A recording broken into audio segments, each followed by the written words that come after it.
কিছু বাউল শিল্পীরা আছে চাপাবাজ, জোলাবাজ, বাটপার, চিটার। তাদের কথা আপনারা কোনো বিশ্বাস করবেন না।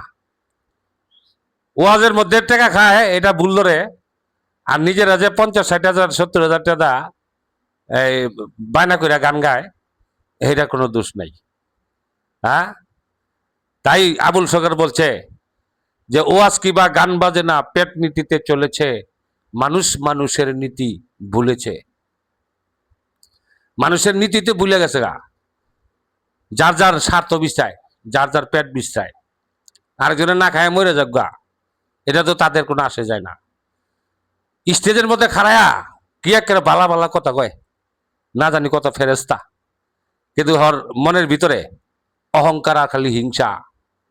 হ্যাঁ, আজকে 40-42 বছর ধরে এই বাউল জগতে রইয়া কত বাউলের কত রমের কি দেখলাম। হ্যাঁ, খালি মানুষের ভুল ধরে, নিজে ভিতরে যে গন্ধ এটার কোনো হদিস নাই। হ্যাঁ, মানুষের ভুল ধরে। হ্যাঁ, কয় উমুকে টেকা খায় ওয়াজ করে, হুমুকে টেকা খায় ওয়াজ করে।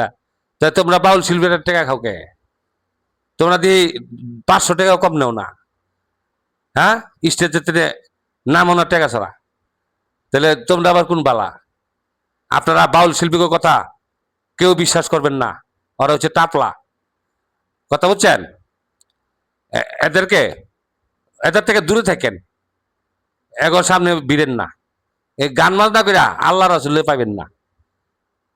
একমাত্র আল্লাহর ইবাদত করলে আল্লাহরে পাইবেন। রাতে তাহাজ্জুদের নামাজ পড়বেন, নফল নামাজ পড়বেন। হ্যাঁ, রাত গভীর হলে ইবাদত করবেন, সেটা পাবেন।